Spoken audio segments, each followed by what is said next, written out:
Bienvenue sur Venez Raisonnons, nous sommes très heureux d'être avec vous. C'est toujours un privilège de vous rencontrer pour étudier ensemble, pour partager, pour répondre à des questions que vous nous posez. Vous savez, Venez Raisonnons, vos questions sont très importantes. Et nous avons commencé une question qui a été posée avant sur les prophètes, que nous allons introduire cette présentation avec avant de finir avec ce que vous voyez sur l'écran. Qu'est-ce que l'esprit de prophétie? C'est quoi le prophète majeur, prophète mineur, dernier prophète? Nous remercions ceux qui nous envoient des questions. Et dans cette vidéo, nous allons aussi traiter la personne de Ellen White, parce qu'il y a quand même pas mal d'adventistes aussi qui nous suivent, qui nous aiment inconditionnellement et qui nous posent des questions de savoir. Et ça revient de temps en temps. Et nous avons voulu traiter, comme on a fait une autre vidéo sur elle, on a voulu traiter cette question, parfois l'associer à ce qu'on appelle l'esprit de prophétie. On va essayer de résoudre ça bibliquement par la grâce de Dieu. Donc, merci encore à tous ceux qui prennent le temps de mettre un coup de pouce, de vous abonner, aussi de vous abonner dans notre page Telegram qui est juste à la description de la vidéo, si vous comptez recevoir le document de nos différentes études. Il est important parfois, quand on étudie ou quand on est face à un sujet, de beaucoup plus s'appuyer sur la raison. Parce que l'émotion dans les discussions, parfois, mettent de l'obscurité sur la vérité. Et c'est pourquoi j'ai vu parfois des échanges dans lesquels je ne peux même pas participer parce que lorsqu'on commence à s'envoler, ça devient très difficile. Je remercie d'ailleurs nos frères et sœurs qui, quand ils ont des questions, qui nous adressent cordialement les questions. Et c'est vraiment très intéressant de voir cela. Et Venez Raisonnons, vous savez très bien. Venez Raisonnons, c'est la seule chose dont le Venez Raisonnons s'intéresse, c'est la parole de Dieu et la vérité. Nous n'avons pas d'ennemis humains. Notre seul ennemi, on a deux ennemis, pour ainsi dire. L'ennemi que vous connaissez qui est contre Dieu, et l'ignorance. Ah oui, Dieu dit, mon peuple périt faute de connaissance. L'ignorance est notre ennemi aussi. Donc, dans la vidéo que j'avais faite, où j'ai conclu, à la conclusion de ma vidéo, j'ai parlé du prophète majeur. Peut-être les gens ne font, je sais, c'est difficile, moi-même, votre frère dans le Seigneur,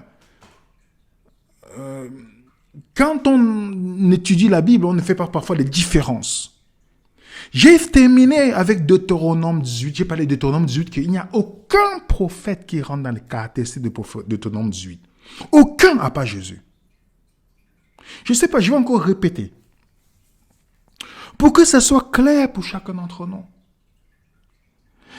Le prophète majeur pour la fin des temps, je précise bien, je dis bien le prophète majeur. Vous allez comprendre pourquoi j'ai mis le mot majeur. Peut-être, je n'ai pas peut-être insisté sur ce mot dans la première vidéo, mais je vais insister pour que ça soit clair dans l'esprit de tout un chacun. Le prophète majeur de la fin des temps est décrit dans Deutéronome 18, verset 15. Je vais vous montrer pourquoi, avant de répondre à des questions que nous avons envoyées.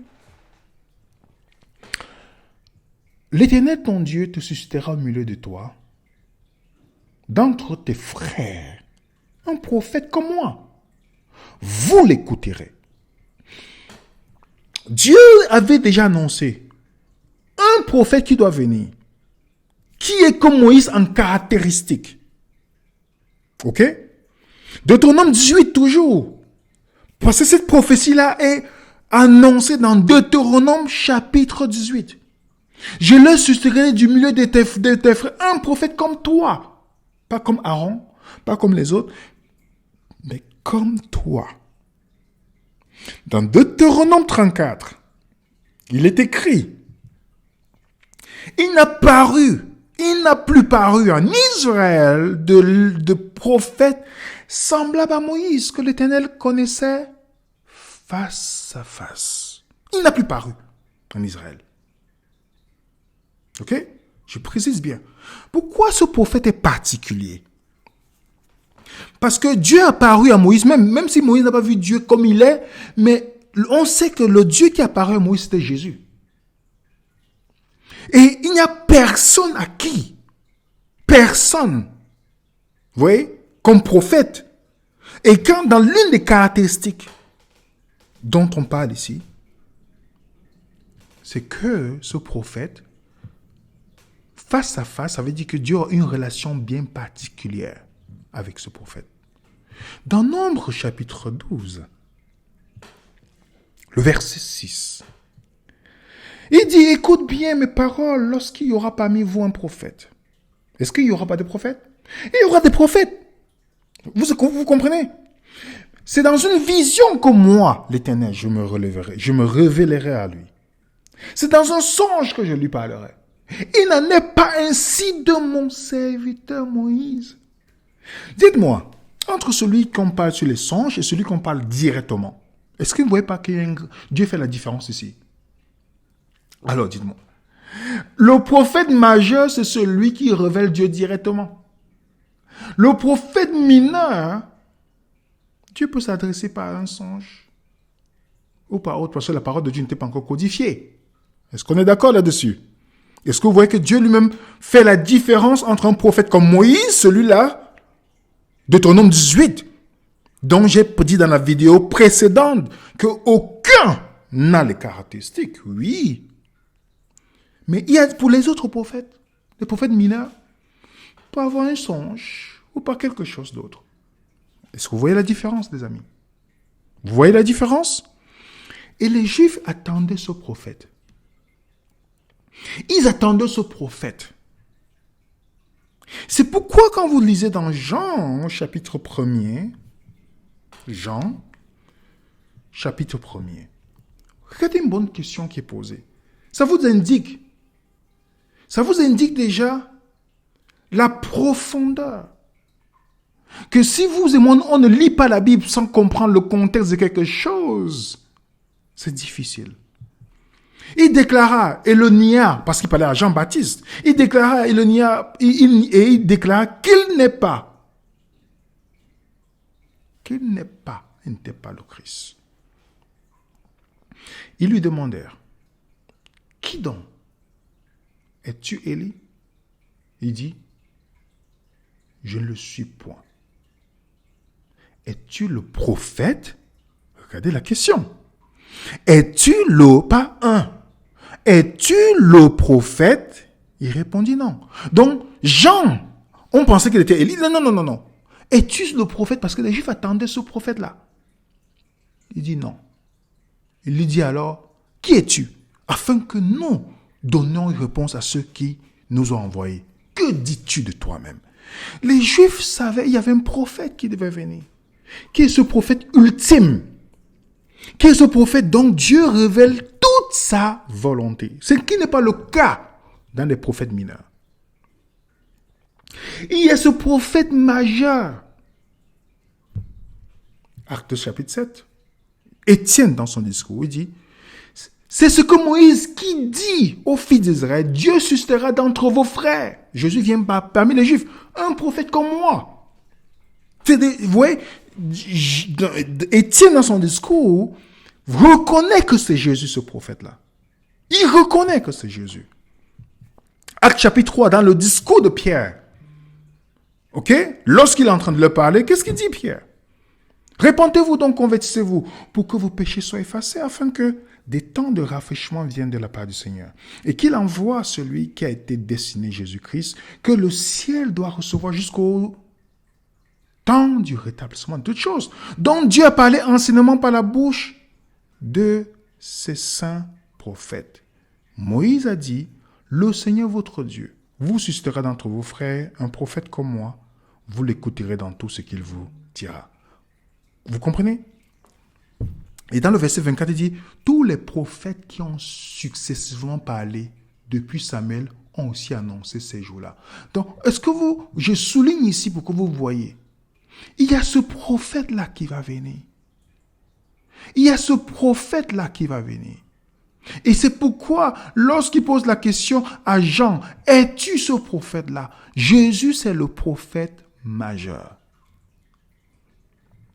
Jésus, c'est le dernier, je vais répéter encore, c'est le dernier prophète que si vous voulez vous marier, si vous voulez dormir, vous voulez faire quoi que ce soit, vous posez la question à Jésus. Parce qu'il est le seul qui est la parole de Dieu, qui révèle la Dieu tel qu'il est. Sa volonté. Est-ce qu'on est d'accord là-dessus? Alors la question qui va venir dans la tête de beaucoup, est-ce qu'il y avait des prophètes mineurs dans le Nouveau Testament? Mais la réponse est bien évidemment. Mais remarquez bien, ils n'étaient pas là pour qu'on les consulte en toutes choses, s'ils avaient certaines révélations ponctuelles. Donc c'est pourquoi, qu'est-ce qui comptait? C'est le prophète majeur, parce que s'il y a quelque chose, on le consulte en toutes choses. Et Dieu prédit ça pourquoi? Parce que Jésus est la parole, le porte-parole de Dieu, qui connaît le sein de Dieu. Dans le Nouveau Testament, on avait par exemple des prophètes.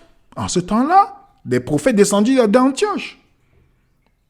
On ne connaissait même pas d'abord le nom. Ok? Jude et Silas, qui étaient eux-mêmes prophètes, les exhortaient, les fortifiaient par plusieurs discours. Vous comprenez? Est-ce que vous avez vu ces gens-là prendre la place de la parole de Dieu? Non. Parce que c'était des prophètes mineurs qui ont été révélés, on leur a révélé sur un point. Ils ont une révélation sur un point, sur quelque chose de ponctuel. Acte 13, il y avait dans l'église d'Antioche des prophètes et des docteurs, Barnabas, appelé Niger. Vous comprenez? Heureusement, il ne dit pas des pasteurs. Vous comprenez? Les gens qui disent souvent que les pasteurs, qu'il y avait les pasteurs dans 1 Corinthiens 12, quand Paul dit premièrement les apôtres, secondement les prophètes, troisièmement les docteurs, on ne met même pas les pasteurs dedans. Je ne sais pas pourquoi les gens considèrent encore ce poste aujourd'hui. Et c'est pourquoi, l'un des tests des prophètes, dont j'ai expliqué dans la Bible, le test des prophètes, j'ai donné les caractéristiques, c'est qu'il dit qu'il est prophète, il ne doit pas contredire la parole de Dieu. Oui, et c'est pourquoi l'esprit de prophète sont soumis au prophète, donc on ne juge qu'un prophète par un autre prophète. Parce que le prophète ne peut pas contredire l'autre prophète. C'est ça. Ok? Donc, et c'est pourquoi parfois les gens... J'ai rencontré quelqu'un qui me dit c'est une dame, elle disait qu'elle est prophétesse. J'ai dit, mais c'est Acte chapitre 2. Ok? Juste pour justifier, j'ai dit que c'est pas ça les caractéristiques. Parce que quand on lit Acte chapitre 2, il dit, après cela, je répandrai mon esprit sur toute chair. Vos fils et vos filles prophétiseront. C'est dans dans Joël qui dit ça, dans Acte chapitre 2, Pierre ajoute, dans les derniers jours, parlant de leur jour. Ok? Mais ces gens-là se présentent comme les prophètes majeurs. Qu'on doit les consulter en toutes choses. Tu dois te marier avec qui? Tu dois faire ceci. Ils sont là, ils te disent, ils peuvent prophétiser tout dans ta vie. Pourtant, la Bible est claire qu'il n'y a qu'un seul prophète majeur. C'est Jésus. Autrefois, Dieu a parlé aux ancêtres par les prophètes.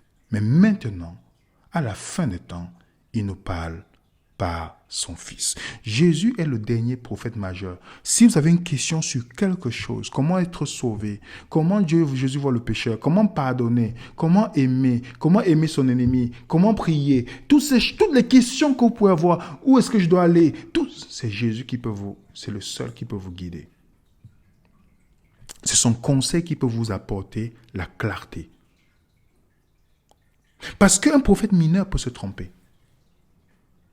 Voilà le problème que les gens ne comprennent pas. Nathan était un prophète mineur au temps de David. Nathan n'a même pas écrit un livre dans la Bible. Il a écrit, mais son livre n'a pas été canonisé. Nathan écrit. Nathan n'était pas. Est-ce qu'il n'était pas prophète? Il était prophète. Est-ce que Nathan a donné une prophétie qui n'est pas arrivée? Bien évidemment. Bien évidemment, il a dit que David devait construire le temple. Est-ce que David a construit le temple? Non. Dieu a dit non, c'est Salomon, mon cher. Est-ce que Abraham était prophète? Oh oui. Genèse chapitre 20. Vous lisez Genèse chapitre 20. La première fois où on parle de prophète, c'est Abraham. Est-ce qu'Abraham a menti? Est-ce qu'il a douté et tout ça? Oui. Est-ce qu'Abraham était un prophète majeur? Non. Non. Donc les gens ne font pas la différence entre le prophète majeur et le prophète. Quand Dieu dit à Moïse comme moi, parce que Moïse est un type de Jésus dans une particularité, qui fait à ce que, à travers Moïse, dans son imperfection, Dieu voulait montrer ce que le Messie devait venir faire, sauver l'humanité. C'est pourquoi quand vous voyez, Moïse est né des parents esclaves du péché, mais il a grandi sans être esclave. Jésus est né des parents esclaves. Non, excuse-moi. Esclave. Moïse est né des parents esclaves en Égypte, mais ils ont grandi sans être esclaves. Jésus est né des parents esclaves du péché, mais il était sans péché. 12 ans de deux côtés. OK? Est-ce qu'ils étaient en Égypte? Oui. Est-ce qu'ils sont sortis d'Égypte? Oui. Est-ce qu'ils sont venus délivrer Israël, l'autre, du péché? Est-ce qu'ils ont choisi 12 disciples? Oui. Moïse a choisi 12 disciples, 12 représentants d'Israël. Et 70 autres. Jésus a choisi 70 autres disciples. Les deux ont rencontré une femme au puits. Jésus avec Séphora, Moïse avec Séphora, Jésus avec la Samaritaine. Les deux sont morts seuls sur la montagne. Les deux morts et ressuscités. Je peux vous donner toutes les caractéristiques. Pourquoi on disait bien comme Moïse? Donc ce prophète-là, majeur, c'est Jésus. Il n'y a personne qui rentre dans ces caractéristiques. Donc à ne pas comparer. J'espère qu'après cette présentation, je ne vais plus revoir cette question, les amis. Oui, parce qu'il faut que ce soit clair. Les prophètes mineurs, voilà, c'est des choses que Dieu pouvait les inspirer sur une chose ponctuelle. Mais ça ne veut pas dire qu'on doit les construire en toutes choses, dans la volonté de Dieu.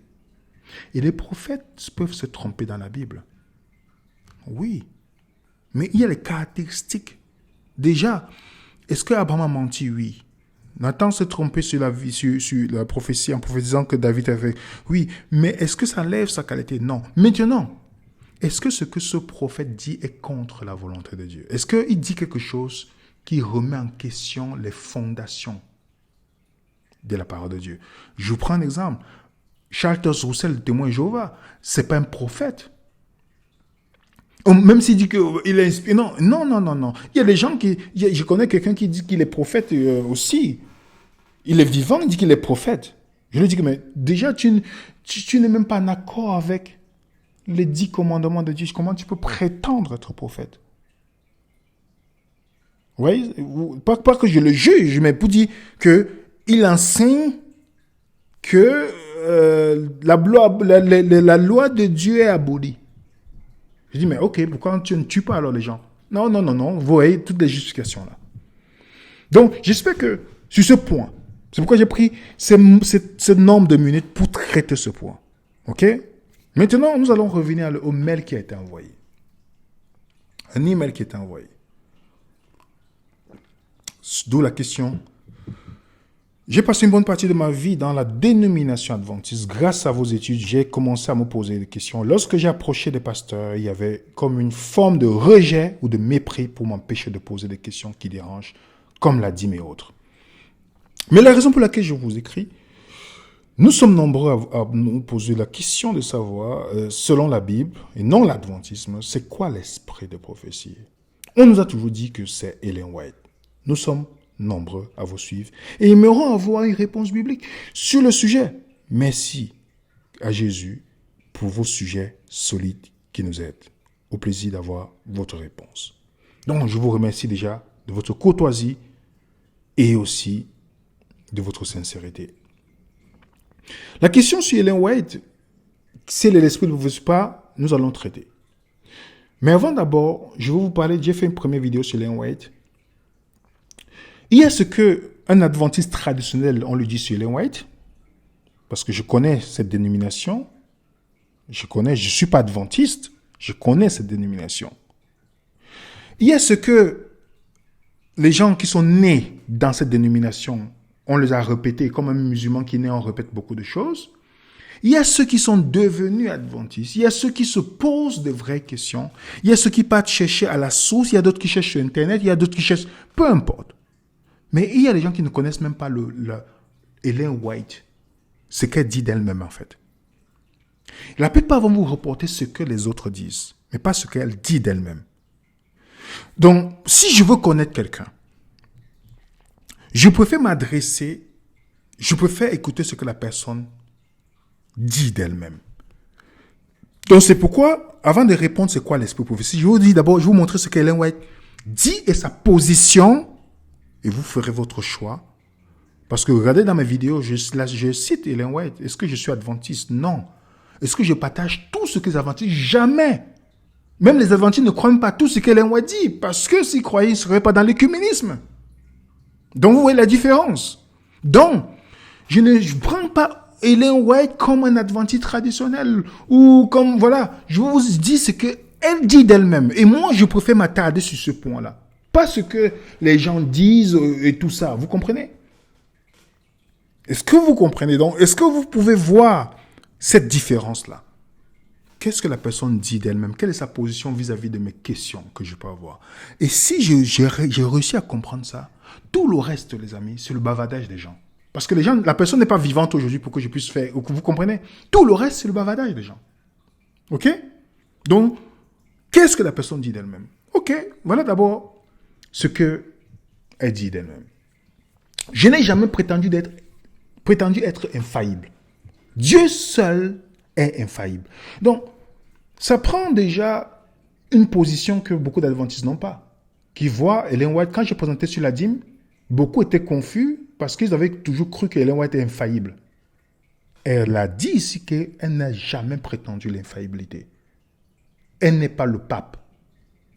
Vous comprenez? Qui dit qu'il est infaillible. Donc, si je me base déjà sur ce point, comment est-ce que je peux penser qu'elle ne peut pas se tromper? Est-ce que vous comprenez, les amis? Je peux vous donner une autre citation. Elle dit, je ne revendique pas l'infaillibilité, ni même la perfection du caractère chrétien. Je ne suis pas exempt d'erreur. Vous comprenez? Ou erreur dans ma vie. Donc, est-ce que vous comprenez que ce n'est pas l'erreur dans sa vie qui va la déterminer? Puisqu'elle reconnaît qu'elle n'est pas parfaite. On est d'accord? Et pour moi, ça prend l'humilité de parler ainsi. Elle n'a pas fait de la prétention. Je vous dire, il y a ce que les adventistes, comment ils la présentent, il y a comment elle se présente elle-même. Donc, ce qui fait que quand vous présentez un message sur la dîme, par exemple, un adventiste endoctriné va dire, il va préférer rester sur la position d'Ellen White que ce que la Bible dit. Pourtant, voilà ce que Ellen White dit. Elle n'est pas exempte d'erreur. Et il va plus loin. Je ne suis pas, comme je l'ai dit hier, un prophète. Vous comprenez? Comment les adventistes l'appellent? La prophétesse. Mais qu'est-ce qu'elle dit? Je ne suis pas. Elle dit, je suis une messagère. Voilà comment elle s'est définie toujours. Comme une messagère. Un messager, c'est quelqu'un qui porte un message. Vous aussi, vous portez un message, n'est-ce pas? Je suis une messagère. Donc, il y a ce que les adventistes disent, traditionnels, ce qui sont endoctrinés disent.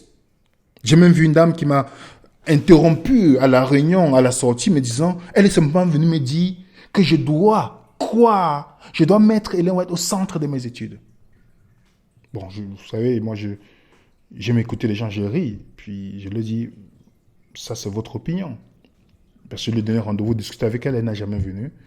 Donc, vous voyez déjà comment elle a dit. Donc, il y a ce qu'elle dit d'elle-même et ce que les autres disent. Qu'est-ce qui vous intéresse? Parce que le témoignage de la personne, ce que la personne dit d'elle-même, pour moi, je me fie, c'est ça. C'est ça qui est important pour moi.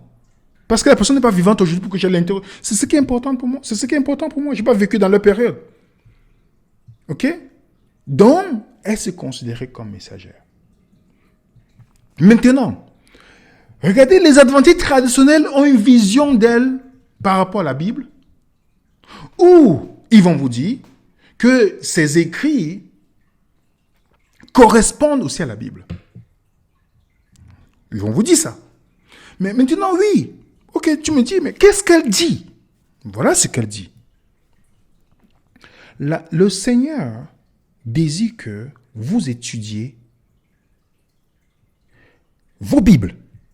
Moi, c'est déjà un point important. Elle ne dit pas d'étudier ses écrits, elle dit d'étudier vos Bibles. Il n'a donné aucune lumière supplémentaire pour prendre la place de sa parole. Voilà, est-ce que, les amis, laissez tout de côté dans les a priori et toutes les autres choses. Moi, je m'attarde sur ce qu'elle dit d'elle-même.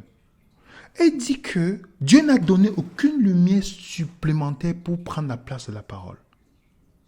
Je peux arrêter. On peut arrêter. Pour mes frères et sœurs qui nous aiment inconditionnellement, qui sont adventistes, qui nous posent la question. Est-ce que vous comprenez ce qu'elle dit? Elle n'a jamais dit que ses écrits sont égaux ni au-dessus de la parole de Dieu. Mais vous allez entendre ça dans la bouche de qui? Des autres personnes, mais pas dans sa bouche. Regardez, écoutez. La Bible seule doit être notre credo, notre lien. Tous ceux qui s'inclinent devant cette sainte parole vivront en harmonie. Et pointe avec quoi? La parole, la Bible. Dieu aura cependant sur terre un peuple qui s'attachera à la parole et qui en fera la pierre de touche doctrine et le fondement de toute réforme. Vous avez compris que c'est seulement la parole. Elle continue dans Tragédie des siècles. Ni l'opinion des savants, ni les déductions de la science, ni les credos, ni les décisions des conciles d'assemblées ecclésiastiques, même les assemblées adventistes, elle dit, et donc aussi discordants que nombreux, ne doivent pas être pris en considération sur un point de foi religieuse. Avant d'accepter une doctrine quelconque, il faut s'assurer qu'elle en a à sa faveur un clair et précis, ainsi a dit l'Éternel. Je ne sais pas qu'est-ce qui est plus clair que ça. Vous savez, le pasteur adventiste que j'ai présenté la dîme qui a refusé le débat en public, il a avoué que c'est la position de l'église adventiste. Mais il est d'accord que ce n'est pas biblique, mais c'est la position. Comme d'autres enseignements dont j'ai pointé. Qu'est-ce qu'il a dit? Est-ce qu'ils ont suivi ce que Ellen White a dit? Non, pas du tout. Ils ont suivi l'institution. Donc vous voyez la différence entre ce que les gens disent et ce qu'elle dit. Qu'est-ce qu'elle dit si tu acceptes une doctrine? Il y a l'autre qui a le pseudo-pasteur qui a les cheveux attachés qui dit que Jésus était engendré, que le Saint-Esprit n'est pas Dieu. Vous connaissez, je ne vais pas donner la chaîne de la vidéo. Quand il a refusé le débat, on lui a proposé, il a dit, Ellen White a dit, n'a pas fait le débat. Il croit tout ce qu'ils enseignent. Quand il a fait la présentation sur la dîme, qu'est-ce qu'il s'est basé? Seulement sur les citations d'Ellen White. Toutes les études, s'ils font une étude sans une citation d'Ellen White, je vous dis, la fin du monde arrive. Parce que quand vous discutez avec un adventiste doctrinier, il n'a que les citations d'Ellen White, pas la Bible. S'il respectait les écrits d'Ellen White, il devait suivre ce qu'elle dit. Elle dit, pour accepter une doctrine, il faut que tu viennes avec quoi? Ainsi parle l'Éternel, pas ainsi parle Ellen White. Vous voyez comment entre ce que les gens disent et ce qu'elle dit d'elle-même. L'esprit n'a pas encore été donné et ne peut jamais être accordé pour remplacer la Bible. Car les Écritures déclarent explicitement que la parole de Dieu est la norme par laquelle tout enseignement et toute expérience doit être testée. Vous voulez tester quelque chose? Il est écrit. Il est écrit. Ok? Les témoins de la sœur ne doivent pas être portés au premier plan. Voilà ce qu'elle dit. Donc, ces écrits, elle dit, ne doivent pas être portés au premier plan. Les témoignages ne doivent pas remplacer la parole. Waouh! Et vous connaissez le nombre d'adventistes, quand vous discutez avec eux, ils vous disent, Ellen White a dit, je reviens venir là-dessus. J'ai quelque chose pour eux, ce qu'elle a dit. Mais vous comprenez comment ils sont endoctrinés. Elle dit que tous, si quelqu'un vous parle quelque chose, elle dit, regardez ce qui est en jaune. Que tous prouvent leur position à partir des Écritures. Et était chaque point qu'ils prétendent être la vérité de la parole révélée de Dieu. Waouh, les amis. Vous comprenez pourquoi il y a certains qui sont dans l'endoctrinement qui vont vous dire n'importe quoi. Mais s'ils respectaient, comme j'ai dit à cette dame, si tu respectes ce que Ellen White a dit, tu ne dirais jamais ce que tu viens de me dire. Regardez ce qu'elle dit encore. Ne répétez pas ce que j'ai dit en disant Sœur White a dit ceci ou Sœur White a dit cela. Vous n'avez pas encore entendu parler des adventistes là-dessus? Quand je suis passé chez les adventistes, c'était chacun peut. Moi, au début, que je vous dis, je suis passé dans plusieurs dénominations, je suis passé chez les adventistes. Je vous dis honnêtement, j'aime peser la balance entre ce que les gens disent et ce que quelqu'un, voilà, quand on me parle mal de quelqu'un, j'aime aller parler à la personne directement. Directement parce que je connais c'est quoi la profondeur de la médisance. Donc, on peut détester quelqu'un sans toutefois... on n'a jamais dit bonjour à la personne, mais on déteste la personne sur la base de ce qu'on a entendu. Et je peux vous dire, la première fois quand je suis passé chez les Adventistes, j'entendais, Sœur White a dit, c'était toute la journée. Je me suis posé la question, mais où est cette dame-là? Elle n'est jamais venue ici. Là. Pourquoi elle est malade? Pourquoi elle ne vient pas? On dit non. C'est une dame qui a existé depuis longtemps. Je dis, vous comprenez? Tellement, Sœur White a dit que j'entendais de part et d'autre. Ne répétez pas. Ne répétez pas, voilà ce qu'elle dit. Et elle va dans témoignage, conseil pour l'Église, dans l'un des livres qu'elle écrit, dit, si vous avez fait la parole de Dieu de votre étude avec le désir d'atteindre l'idéal biblique, la perfection chrétienne, vous n'aurez pas eu besoin des témoignages. En fait, ça veut dire, vous n'avez pas besoin de mes écrits. Ça veut dire que si vous étudiez la Bible, Ellen White dit à toute personne, elle dit, si vous étudiez la Bible, vous n'avez pas besoin de ces écrits. Voilà ce qu'elle est en train de dire. Pour moi, c'est une position d'humilité. Ceux qui disent, ils mettent sa parole, Ellen White, ils sont en train de commettre une grave erreur. Parce que vous ne faites pas ce que la personne dit elle-même. Si tu me parles d'Ellen White, pour justifier ce que tu crois, tu viens avec les citations d'Ellen White, c'est parce que tu n'étudies pas la Bible. Tu es dans le lait spirituel. Tu étudies la Bible, tu dois justifier ta doctrine, ce que tu crois. La dîme et toutes les autres choses avec la Bible. Ok? Et continue. Personne ne peut prétendre qu'il ne reste plus de vérité à révéler. Que toutes nos présentations de l'Écriture sont sans erreur. Vous savez ce que beaucoup d'adventistes pensent? Qu'on est la vérité, on est le reste. Il n'y a rien de ce que nous enseignons qui est faux. Il y a beaucoup qui sont convaincus. Vous savez à quel moment ça commence à créer le problème? Jusqu'à ce que Vénère Raisonnement présente la dîme. C'est là où les gens disent, donc, c'est pas tout ce que nous enseignons. Je dis, oui, il y a encore beaucoup d'autres choses. Oui. Et elle le dit. Elle dit, le fait que certaines doctrines soient considérées comme la vérité par notre peuple depuis de nombreuses années ne prouve pas que nos idées sont infaillibles. L'âge ne transforme pas l'erreur en vérité. Et la vérité ne peut se permettre d'être juste. Aucune vraie doctrine ne perdra rien par une enquête minutieuse. Vous voyez ça, les amis? Vous voyez? Et elle va même plus loin. Elle le challenge. Elle dit, si les témoignages, si ce que j'écris n'est pas en accord avec la Bible, rejetez. Est-ce que vous avez entendu? Est-ce que, appelez-moi tous ces whiteistes qui, vous ne pouvez même pas discuter avec eux, que lorsqu'ils viennent discuter, c'est seulement ça. Qu'est-ce qu'elle dit là? Et il continue. Donc, si tu crois que parce que tu es adventiste, que tu as toute la vérité, tu te trompes. Voilà ce qu'elle a dit. Ok? Elle ne connaissait pas tout. Ok? Donc, alors, je n'ai pas encore répondu sur la question de l'esprit prophétie. Je parle d'abord de ce qu'elle dit d'elle-même. Est-ce que tout ce qu'elle a enseignait ou a écrit venait d'elle-même ou de Dieu directement? Moi, je suis quelqu'un, quand je vous dis, vous me posez une question, j'aime toujours être le plus objectif possible. Il y a eu des accusations sur Ellen White. L'accusation plagiat et toutes les autres choses. Vous pouvez aller même dans le site où il y a même Jane Andrews qui avait douté des écrits d'Ellen White, de certaines choses en disant qu'elle a pris sur d'autres auteurs. Il y a Walter Ray qui est un ancien pasteur adventiste qui a écrit un livre de White Lie où il a répertorié dans une citation basée à la page 22, j'ai ce livre. Moi, comme je vous dis, je ne suis pas quelqu'un qui suit seulement, j'aime vérifier, même, je n'aime pas seulement regarder, quand je donne les références là, comme le nom de la personne, vous pouvez faire vos recherches. Le livre, vous pouvez faire vos recherches. Moi, je n'ai pas peur de lire quelque chose, ou je fouille tout. Il a dit que la plupart de ce que Léo a écrit, elle a pris dans 88 auteurs environ. Ok? De plusieurs de ses livres. Il y a aussi Ken White, dans l'époque d'Ellen White, qui a renoncé à l'adventisme.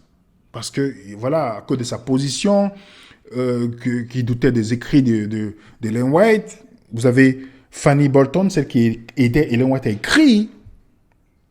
Vous avez aussi Ronald Numbers, qui a écrit des livres parlant que Ellen White a appris beaucoup de choses chez les auteurs sur la santé. Il y a toutes ces accusations sur Internet. Ça, c'est une réalité. Donc, moi, j'essaie d'être le plus factuel possible avec vous. Parce que on est c'est des étudiants de la Bible et nous prenons les questions. Quand on a parlé de l'islam, on parle de l'islam à fond. Il y a une dernière vidéo que j'ai pas faite là-dessus. Ça va venir sur Mohamed et Jésus. Donc, est-ce que c'était vrai? Est-ce qu'elle a pris? Parce qu'il y a la différence entre le plagiat. Plagiat, c'est-à-dire qu'il y a pour moi, plagiat, tu prends et il y a une condamnation qui est venue. Et où tu as pris chez certains auteurs. Je peux vous donner par exemple certains auteurs dont on a parlé. Par exemple, le livre de Paradise Lost de John Milton, où on retrouve les extraits aussi dans les écrits d'Ellen White, comme Patriarche et Prophète, Jésus-Christ et autres. Vous avez le docteur Larkin Cole, c'est celui qui a vraiment inspiré Ellen White sur la santé. Quand je peux vous dire ainsi, c'est celui qui a influencé Ellen White sur la santé. Mais beaucoup d'adventistes ne savent pas ça. Beaucoup d'adventistes ne savent pas ce que je vous présente là. Le docteur Larkin, c'est un millériste dans le groupe de William Miller. Je reviens pour que vous voyez. Il était prédicateur millériste, il était anti-tabac et végétarien. Ok? Il était médecin. Donc, il faisait partie du même groupe où Ellen White est sortie. Et lui, il était déjà végétarien à son époque. Ok? Il est connu comme l'un des grands patriotes américains sur la santé. Il a dit des choses très, très intéressantes sur la santé à son époque. Et quand vous regardez en bas, regardez la flèche. Qu'est-ce que Wikipédia vous dit? Il a une influence sur Ellen White. Oui. Il a une influence sur beaucoup des écrits d'Ellen White. Ellen White s'est inspiré sur la santé, le végétarisme et tout ça. Il s'est inspiré là chez lui. Oui.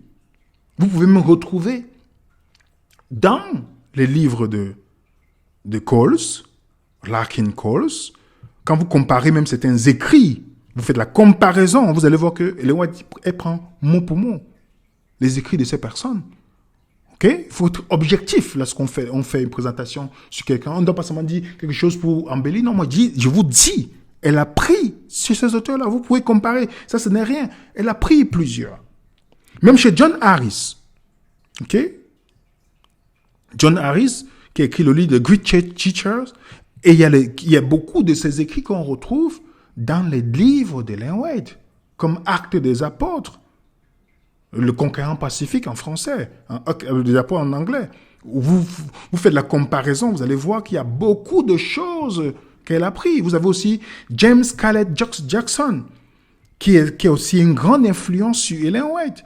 Au niveau de la santé, c'est lors de voyages, il y a James et Ellen White sont partis lui rendre visite parce que lui faisait la promotion de la santé, Dr. James Callet. C'était lui il avait un sénatorium. Oui, c'est lui qui a inventé le céréal sec. Donc, elle s'est inspirée de ces personnes-là. Ça, c'est une réalité. Mais est-ce que maintenant elle a volé? Est-ce que c'est le plagiat? Est-ce qu'il y a une condamnation de plagiat? Non. Parce qu'elle lisait sur ses ouvrages et mettait ça dans ses livres. Et dans ce temps-là, il n'y avait pas de loi ou une condamnation sur le sujet. Vous comprenez? Mais est-ce qu'elle a pris ces auteurs? Oui. Beaucoup de choses qu'on retrouve dans les écrits d'Ellen White viennent des auteurs aussi de son époque ou bien avant elle, puisqu'elle lisait beaucoup, elle a récupéré beaucoup de ces... On retrouve, même dans ce qui a créé la controverse sur le plagiat, c'est le fait qu'elle ne citait pas ces auteurs-là. OK? Elle ne citait pas. Donc, ce qui faisait que certaines personnes disent, ces personnes dont je vous ai noté, par exemple, comment il s'appelle, Walter Ray, il a dit, mais comme, voilà, elle n'a pas cité, mais on découvre au fur et à mesure, comme lui aussi, tu voyais, alors donc, c'est du vol, c'est le plagiat, et toutes les autres choses. Donc, le problème, c'est le fait qu'elle n'avait pas cité ces personnes-là. Alors, quand je vous parle je vous parlais tout à l'heure qu'elle n'a jamais mis sa parole au-dessus de la parole de Dieu, parce qu'elle a pris beaucoup de ses présentations chez ces auteurs-là. Vous comprenez pourquoi est-ce qu'elle a toujours mis la parole de Dieu au-dessus de ses écrits? Elle a pris beaucoup de ces auteurs-là, qui n'étaient pas la plupart, qui ne gardaient même pas le sabbat, la plupart. Et vous comprenez que entre sa position et la position de l'adventisme en général, c'est pas la même chose en fait. Elle n'a jamais pris la position qu'on lui donne, où les gens vont citer, à part d'eux, elle dit même que dans les présentations publiques, on ne doit même pas, vous voyez, les adventistes, tout. Pourtant, elle dit, c'est la parole de Dieu. Donc, vis-à-vis de l'accusation que les gens aujourd'hui, en disant plagiat, c'est parce que nous vivons au XXIe siècle. On a la notion de plagiat que dans leur époque, ce n'était pas la même notion. OK? Vous avez Vincent Ramic, qui est l'avocat, qui en a posé cette question. On dit par exemple, voilà quelques points que vous allez retrouver aussi dans les sites.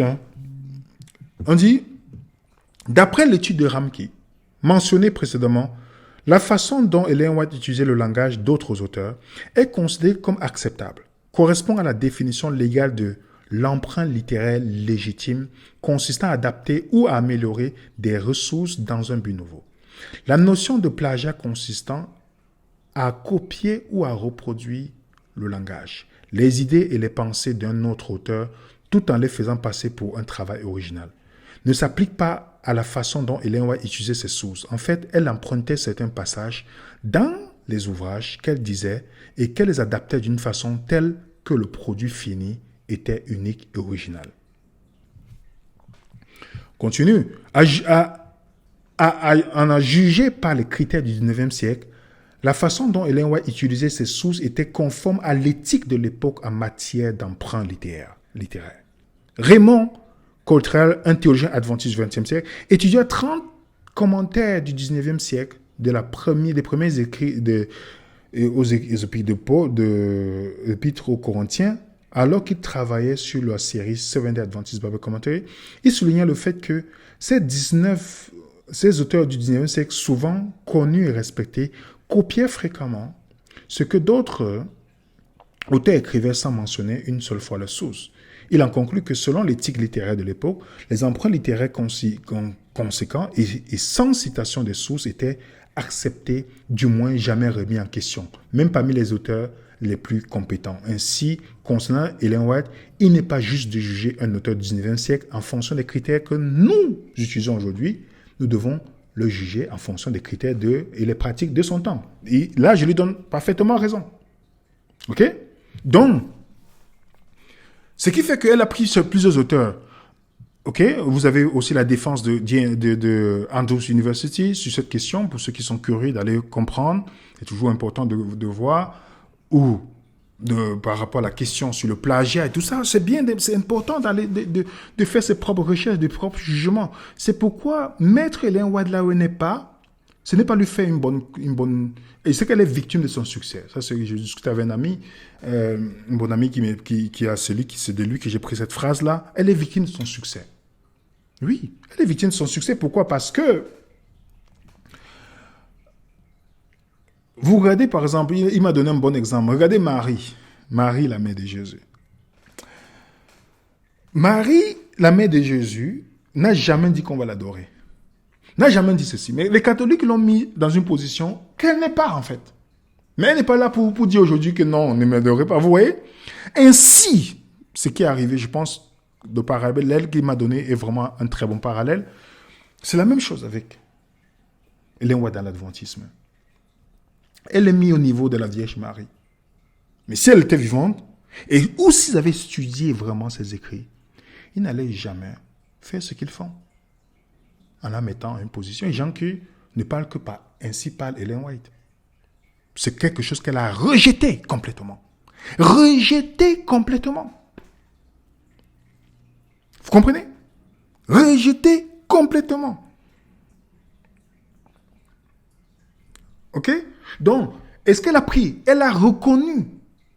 Elle a reconnu qu'elle a pris chez d'autres auteurs. OK?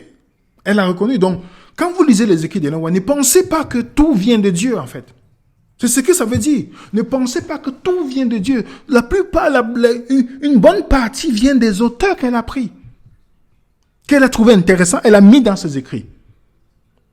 Est-ce que vous comprenez? Est-ce que je dis que Dieu n'a pas inspiré ces auteurs-là? Je ne sais pas. Je ne connais pas toute la vie de ces auteurs, mais je vous dis simplement. Donc, suivez au moins ce qu'elle dit. Arrêtez de fonctionner comme si on est endoctriné en disant seulement, oui, Ellen White a dit, mais elle le dit elle-même. Si vous voulez vous décider quelque chose, allez sur la parole de Dieu. Elle donne les conseils, elle a pris des choses qui sont intéressantes chez les autres auteurs, elle le fait. Mais vous savez le nombre de personnes que tout ce qui... Ils ne peuvent pas vous prouver ce qu'ils croient bibliquement. Vous le donnez, Apocalypse chapitre 12 et 17, comme la question lors du débat, on a posé la question aux frères. C'est qui la femme? Oh, c'est la femme, l'église pure. C'est qui le reste? La fin des temps. Les justes de la fin des temps. C'est qui la bête, le dragon? Ah, c'est le diable. Ok. Le dragon est irrité contre la femme. Non, il était irrité. Il fut irrité. Il n'est plus irrité.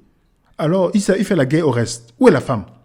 Directement, il est dans le blanc. Il ne peut pas répondre. Il ne peut pas répondre pourquoi? Parce que dans la dénomination, le diable a dit qu'il y a 2 femmes.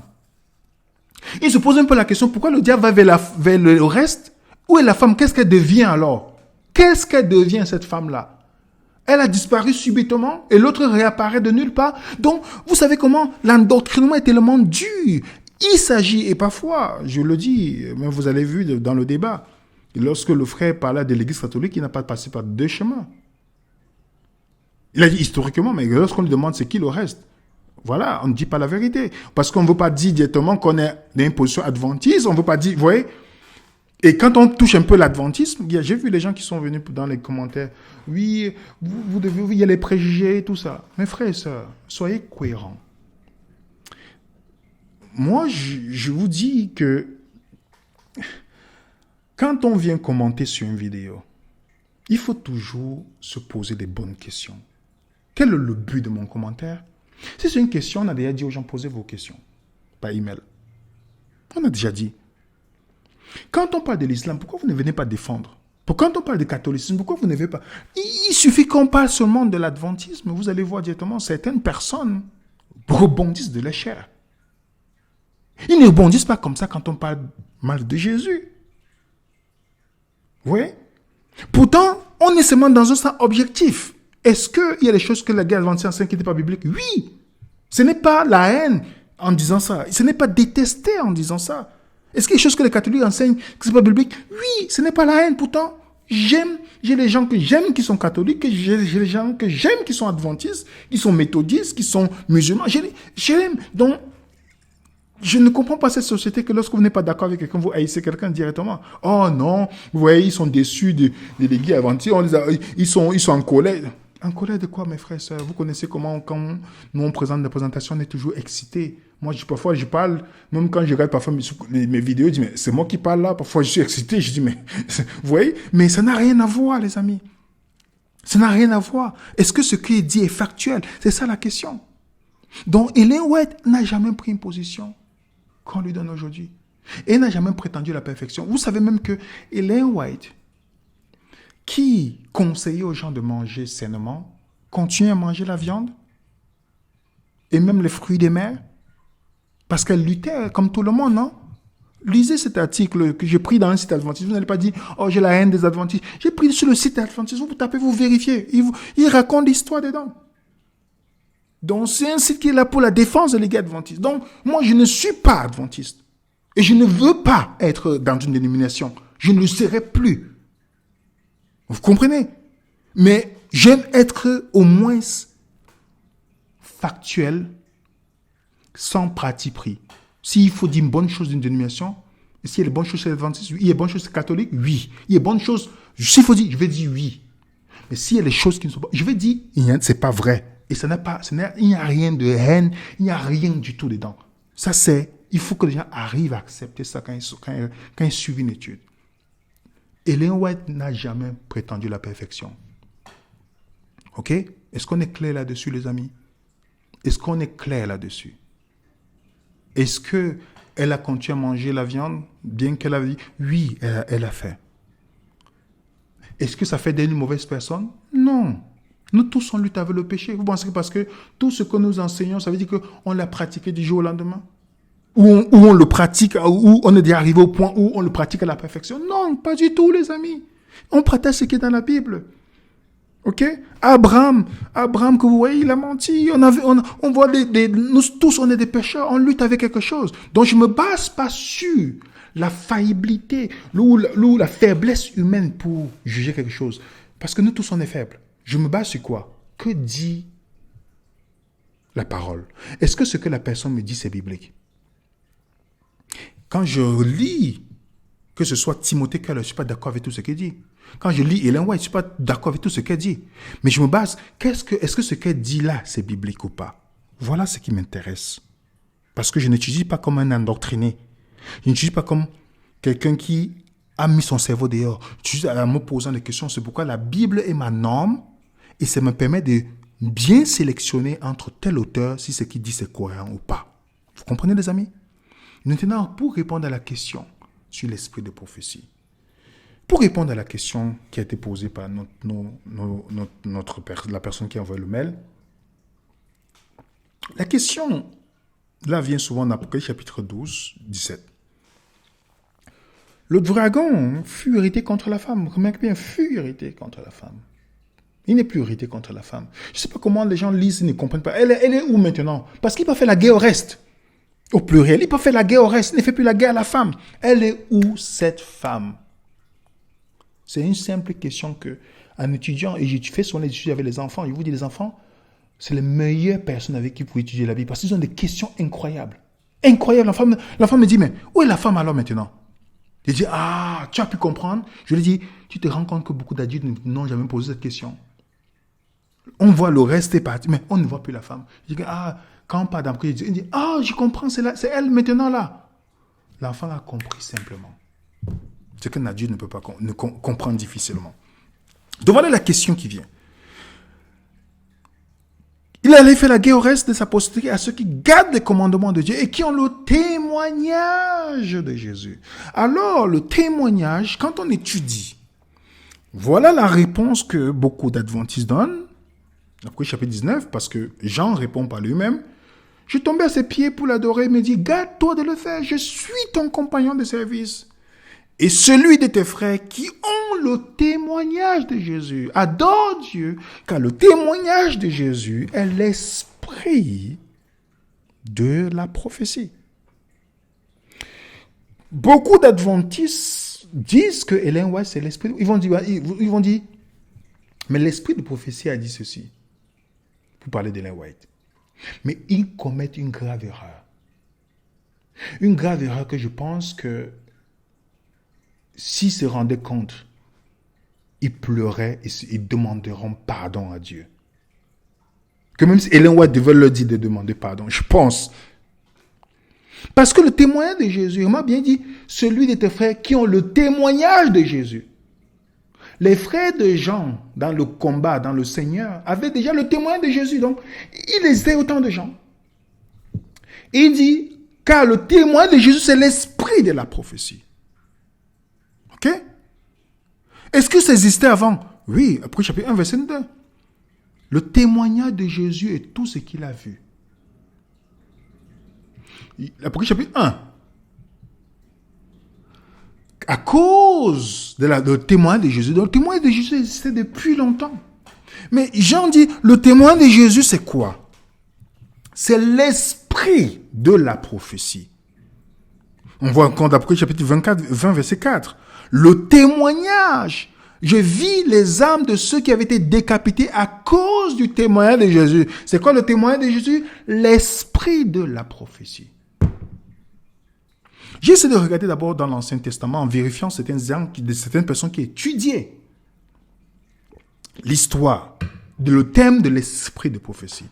Il y a un magnifique document qui est encore disponible sur Internet, vous pouvez vérifier, où l'auteur a fait un travail magnifique sur le Targum, la compréhension juive de l'esprit de prophétie, ce qu'on appelle l'esprit de la prophétie. Donc, la personne dit ainsi, dans le judaïsme, notamment dans le Targum, L'esprit de Dieu est souvent appelé l'esprit de prophétie ou l'esprit prophétique. En fait, vous partez aussi dans ce document de Spirit and Pauline, Pauline, oui, excusez-moi, j'ai souvent du mal à prononcer certains noms en français comme ça. Mais regardez bien, ce document, vous tapez, vous allez voir, gratuit sur Internet, où il vous raconte depuis l'Ancien Testament, dans le judaïsme, ce qu'on appelait l'esprit de prophétie. En fait, l'esprit de prophétie, j'ai souligné ici, c'est l'esprit de la prophétie, c'est l'esprit de Dieu. Chez les Juifs, quand on dit l'esprit de prophétie, c'est le Saint-Esprit en fait. Vous avez encore le document, pour ceux qui ont le document, qui je vais donner le document. Est-ce que vous comprenez? Donc l'expression esprit de prophétie ou l'esprit de la prophétie, ou esprit de sainteté, c'est toujours et compris par les Juifs comme l'esprit de Dieu ou le Saint-Esprit. Jamais attribué à un être humain. On n'a jamais appelé un être humain qui a existé dans l'Ancien Testament que l'esprit de la prophétie. Ni Jean n'a jamais dit. On dit ils ont l'esprit de la prophétie. Ils ont le témoignage de Jésus. Qu'est-ce que le témoignage de Jésus? L'esprit de la prophétie. Et pour confirmer ce que je vous dis, même un pasteur adventiste qui est reconnu, respecté, voilà ce qu'il dit de la question sur l'esprit de prophétie. Écoutez ce qu'il dit. Il s'appelle Ivor Myers. The controversy. Satan is after those who keep the commandments of God, have the testimony of Jesus, and by the way, the testimony of Jesus represents in Revelation 19:10. It talks about the spirit of prophecy. And what is the spirit of prophecy? The spirit of prophecy really is the Holy Spirit, right? The Holy Spirit that guides us into all truth, that shows us things to come. That's the job of the Holy Spirit. So that's how the prophets, they were motivated, they were moved by the Holy Spirit. By the Spirit of God. That is the spirit of prophecy manifested through the prophets. So again, as we... Est-ce que vous avez compris? L'esprit de prophétie, c'est le Saint-Esprit qui s'est manifesté dans Jean, qui s'est manifesté chez toutes les personnes qui ont été tuées, qui s'est manifesté toujours. On dit l'esprit de la prophétie. Donc l'esprit, vous avez entendu que l'esprit de prophétie, c'est quoi? C'est le Saint-Esprit qui se manifeste dans la vie des personnes. Donc quand on dit, oh, l'esprit de prophétie, c'est Ellen White, ça veut dire que la personne est en train de blasphémer en fait. Parce que les gens confondent. On dit l'esprit de prophétie. Quand on dit l'esprit de vérité, c'est quoi, les amis? C'est le Saint-Esprit, les amis. Regardez dans la Bible, 1 Corinthiens 12. Il dit, il y a une diversité de dons, mais le même esprit. L'esprit est donné pour l'utilité commune. À l'autre, l'esprit de vérité. L'esprit de ceci. L'esprit d'opérer. L'esprit, la prophétie. Un seul même esprit opère toutes ces choses, les distribuant à chacun, en particulier comme il veut. Vous comprenez? L'Esprit Saint. C'est pourquoi on dit, ce n'est pas par la volonté humaine d'un homme qu'une prophétie est donnée, mais c'est poussé par quoi? Par le Saint-Esprit. 2 Samuel, l'Esprit de l'Éternel parle par moi, et sa parole est sur ma langue. Ok? Le Saint-Esprit touche un homme et l'homme parle. L'Esprit de Dieu saisit et il prophétisa. Donc, c'est quand on parle de l'Esprit de prophétie, on parle du Saint-Esprit. Parce que c'est le Saint-Esprit qui te permet de témoigner. C'est ce qu'on dit, ils ont le témoignage de Jésus, comment ils témoignent. L'Esprit de Dieu saisit les envoyés de Saul et il se mit aussi à prophétiser. Qu'est-ce qui fait l'agent? Qu'est-ce qui pousse ces personnes?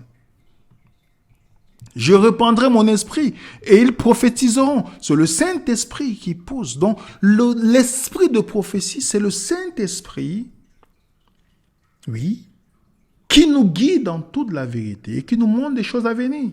C'est pourquoi l'une des caractéristiques dont Jésus mentionne quand il parle du Saint-Esprit dans Jean 15, au verset 26, il dit bien, « Quand sera venu le Consolateur, que je vous enverrai de la part du Seigneur, L'Esprit de vérité qui vient du Père, il rendra témoignage. C'est pourquoi Jésus a toujours dit dans Actes chapitre 1, vous recevez une puissance survenant sur vous et vous serez mes témoins. Qu'est-ce qui leur permet de témoigner lors de la Pentecôte? C'est grâce au Saint-Esprit. Le Saint-Esprit les a permis de témoigner. Et comment ils ont témoigné? En prophétisant, en prêchant, en parlant d'autres langues existantes. Ok? L'Esprit de vérité, il rendra témoignage. Et vous aussi, vous rendrez témoignage. Vous comprenez? Les prophètes rendent de lui le témoignage. Qu'est-ce qui permet de rendre témoignage? Le Saint-Esprit. Donc, étudions la Bible, frères et sœurs. Parce qu'il y a les mots qu'on répète tout le temps, ça devient comme une vérité. On ne se rend pas compte qu'on est en train, comme le mot église, ça n'a plus de sens aujourd'hui, on confond l'église à un bâtiment. Pourtant, la Bible dit que quelqu'un dit, je m'en vais au temple. Vous voyez, pourtant, la Bible dit que tu es le temple. Vous voyez comment il y a des choses, quand on dit Babylone, en fait, quand on dit on est de Babylone, quand on parle de Babylone dans la Bible, c'est la confusion. C'est la confusion. Vous comprenez? Donc, merci à ce frère ou sœur adventiste qui nous a posé cette question. Mais Ellen White n'est pas l'esprit de prophétie. Elle n'est pas l'esprit de prophétie. L'esprit, c'est le Saint-Esprit. Est-ce que Dieu peut t'inspirer, toi qui me regardes? Est-ce que Dieu peut inspirer Ellen White? Est-ce qu'il peut inspirer? Mais est-ce que ces personnes sont le Saint-Esprit? Non. L'esprit de la prophétie, c'est le Saint-Esprit. Selon la Bible. Ok? Est-ce que c'est clair, les amis? Est-ce qu'on va encore voir des questions sur la question prophète majeur, prophète mineur? Est-ce qu'on a pu faire la différence maintenant? Est-ce qu'on a... Je vais vous parler d'Ellen White. Est-ce qu'on est d'accord que la Bible doit être la norme, comme elle a dit, pour les adventistes qui nous suivent? Donc, ne venez plus nous poser la question, Ellen White a dit ceci. Non, venez avec la Bible. Si vous voulez prouver votre point, vous venez avec la Bible. Si vous respectez ce qu'elle dit, parce que c'est la fondatrice, elle fait partie des pionniers, de la fondatrice de cette dénomination.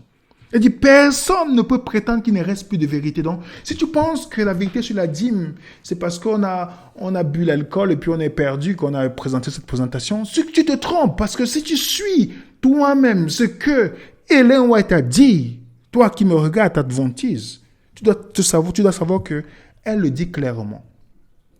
Que personne ne peut prétendre qu'il ne reste plus de vérité à révéler. Que toutes nos prétentions de l'écriture sont sans erreur. Donc, elle n'a pas dit qu'elle est la fin de la vérité. Elle n'a pas dit qu'elle est la vérité. Elle dit le fait que certaines doctrines soient considérées comme la vérité par notre peuple, par les adventistes, depuis de nombreuses années, ne prouve pas que nos idées sont infaillibles. Donc, ta croyance que la dîme, les deux femmes, toutes ces choses, tu dois commencer à réétudier. Réétudier pour dire, vous comprenez? Elle dit, l'âge ne transformera pas l'heure en vérité. Et la vérité ne peut se permettre d'être juste. Aucune vraie doctrine ne perdra rien par une enquête minutieuse. Est-ce que tu as fait ton enquête minutieuse? Est-ce que tu as fait vraiment une enquête minutieuse sur tout ce que tu as reçu? Est-ce que tu as vraiment fait une enquête minutieuse? Parce que elle a dit, nous avons beaucoup de leçons à apprendre et beaucoup à désapprendre. Dieu et le ciel sont infaillibles. Est-ce que tu es dans la position où tu es en train de désapprendre pour réapprendre? Ah, vous voyez? Est-ce que tu es dans la position... En passant, ce n'est pas d'elle que j'ai pris ça. C'est quelqu'un qui m'a envoyé ça après, dans mes recherches. Donc, je vous dis, désapprendre pour réapprendre, c'est un exercice d'une démarche personnelle que nous faisons. En se disant, il y a beaucoup d'expressions qu'on utilise dans le christianisme, il y a beaucoup de choses, nous allons étudier pour voir si c'est bibliquement vrai. Enfin, parce que si Babylone, c'est la confusion, il faut sortir de la confusion. Est-ce que tu es prêt à rejeter quelque chose quand tu étudies, si tu vois que ce n'est pas en accord avec, comme Ellen White a dit, si tu vois que ce qu'elle dit n'est pas en accord avec la Bible, tu dois rejeter. Est-ce que tu peux le faire? Si tu ne peux même pas à penser à cette possibilité dans ton esprit, c'est que tu es endoctriné. Oui, c'est que tu es endoctriné. Et est-ce que ça peut t'arriver de ne pas dire, Ellen White a dit? Vous savez, c'est devenu la chanson. Quand vous allez avec certaines personnes endoctrinées, c'est tout ce qu'il dit. La dame est venue me voir à la réunion. Pas pour me dire que, voilà, je prie pour toi, Jésus avec toi. Elle dit, elle s'est déplacée. Je ne sais pas combien de minutes de route qu'elle a fait. Elle s'est déplacée pour ce moment venir me dire que je dois mettre Ellen White devant. Je dis, et Jésus? Et Jésus alors? Vous comprenez? Elle ne recevait même pas ce qu'Ellen White dit. Et Ellen White dit, si tu as besoin de ces écrits, conseil à l'église de pasteur, si chaque fois tu as besoin de ces écrits, c'est parce que tu n'étudies pas la Bible. Je vous laisse avec cette dernière citation à mes frères et sœurs adventistes.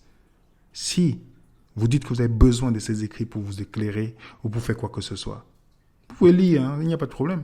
Mais dire que si tu as besoin encore de ces écrits, c'est parce que tu n'étudies pas la Bible. Si la Bible est ton idéal, que tu n'étudies pas, vous comprenez? Et elle est claire. En toute doctrine doit être, si tu veux prouver quelque chose, si tu nous dis, oh venez, non, ce que tu dis c'est faux, suis ce que Ellen White t'a dit. Suis. Pose-toi la question. Comment elle s'est positionnée? Elle a dit, voilà ce qu'elle dit, elle est une messagère. N'est-ce pas? Comment elle s'est positionnée? Elle dit, il n'a donné aucune lumière, que Dieu n'a pas donné une autre pour supplanter la parole de Dieu. Vous comprenez? Que s'il y a quelque chose que tu dois vérifier, c'est avec la Bible. Ainsi parle l'Éternel. Donc, je ne pense pas que si les adventistes respectaient vraiment cette femme, c'est qu'ils ne sont pas dans l'écuménisme. Donc, ça prouve qu'il y a beaucoup de choses. C'est pourquoi vous voyez, je ne suis pas... voilà, venez raisonner, on n'est pas adventiste du 7e jour. Venez raisonner, on n'appartient à aucune dénomination. Nous ne sommes que des étudiants de la Bible. Vous comprenez? Est-ce que vous voyez, on a un problème de citer Ellen White? Non. Est-ce qu'on a un problème de citer quelqu'un, si quelqu'un dit quelque chose qui est biblique? Non. Pas du tout. Mais nous ne sommes pas une secte, ni une dénomination, ni quoi que ce soit. Ok? On n'a pas la même vision des personnages. Moi, j'aime aller voir ce que la personne dit d'elle-même. Et je m'attarde là-dessus. Et comme je vous ai fait l'exposé de cette présentation, c'est pour que chacun puisse se questionner. Ce que je crois, c'est basé sur quoi? Sur la Bible? Sur Jésus? Est-ce que Ellen White vous a dit de prendre sa parole dessus? Non, elle a dit, allez à la Bible. Allez à Jésus. Pour moi, je n'ai pas de problème avec elle. Vous comprenez? Je n'ai pas de problème parce que, est-ce que je dois étudier la Bible? Oui. Est-ce que je dois aller à Jésus? Oui. Je n'ai pas de problème avec elle. Ok? Qu'est-ce que doit faire l'autorité en toute chose? C'est la parole. C'est ce qu'elle dit. Alors, on n'a pas de problème. Je n'ai pas de problème dans mon autorité, dans mon étude. C'est la parole de Dieu. C'est la parole de Dieu. Donc, respectez ce qu'elle dit. Et ça va vous épargner beaucoup de choses. Ça va vous épargner l'endoctrinement. Ok, mes frères et sœurs? Ça va vous épargner beaucoup de choses. Ok? Donc, le prophète majeur, c'est Jésus. On doit interroger en toutes choses. Je l'ai dit. Et je remercie la personne qui a envoyé cet email. J'espère que nous avons pu vous répondre. Et si vous avez des questions, n'hésitez pas. Sur d'autres sujets. Je pense qu'on a fini avec la session prophète maintenant. Et donc, nous vous remercions. On se donne rendez-vous sur Zoom tout à l'heure. Sur Zoom. Que Dieu vous bénisse abondamment. Merci encore à tous ceux qui prennent du temps, qui ont l'esprit ouvert, qui étudient en étant esprit ouvert en disant, je veux seulement suivre ce que la parole de Dieu dit. Je veux seulement suivre, il est écrit. Je veux suivre Jésus. Et je n'ai pas peur, peu importe que je sois adventiste, méthodiste, je n'ai pas peur de regarder quelque chose qui ne partage pas la même vision. Non, j'ai pas peur. Si je peux chercher la vérité, il faut pas avoir peur. Il ne faut pas avoir peur. Vous voyez? Moi, j'ai fait mes propres investigations sur Ellen White. Lisant ceux qui accusent et ceux qui n'accusent pas. J'ai dit, je vais aller voir ce qu'elle dit d'elle-même. Elle n'est pas l'esprit de prophétie. Ok? Est-ce qu'elle a écrit des choses intéressantes? Oui. Est-ce qu'elle a aussi pris chez les auteurs? Oui. Est-ce qu'elle a dit que sa parole est égale à la parole de Dieu? Non. Non. Est-ce qu'elle a dit que s'il y a une question doctrinale, tu dois te tourner vers ses écrits ou les écrits de la Bible? Elle a dit la Bible. Quelqu'un qui me montre que si j'ai une question, je passe sur la Bible, je ne pense pas que la personne va me tromper parce que je dois partir vers la Bible. On est d'accord? Donc voilà mes frères et sœurs. Et le salut, c'est en Jésus-Christ uniquement. Donc que la paix du Seigneur soit avec vous. Et j'espère que cette deuxième partie a mis au clair toutes les questions que la première vidéo pouvait susciter. au moins, on est clair devant le Seigneur avec vous. Amen. Merci de mettre un coup de pouce sur la vidéo, de partager autour de vous et d'étudier pour vous-même afin de présenter bibliquement ce que vous croyez. À mes amis adventistes, suivez ce que Ellen White dit par rapport à la Bible et ce qu'elle dit d'elle-même. Parce que ne lui causez pas le tort devant le monde en la présentant. Et ce qui fait que les gens sont il y a beaucoup de gens qui sont dans le rejet, qui ne veulent même pas rien savoir, même lire. Pourtant, ils peuvent lire tous les auteurs qui ne sont pas nécessairement bibliques, mais ils ne vont rien savoir. Pourquoi? Parce que à cause de la manière que beaucoup d'adventistes l'ont présenté. C'est triste, c'est comme ça, c'est la vie, mais que Dieu puisse nous épargner de la confusion. Que la paix du Seigneur soit avec vous. Mettez un coup de pouce et on partagera la documentation sur notre groupe Telegram. À très bientôt les amis, sur Venez Raisonnons. Dans l'équipe Venez Raisonnons, nous vous saluons. Et désolé d'avoir pris 10 minutes de plus de votre temps pour cette présentation. À très bientôt les amis, sur Venez Raisonnons.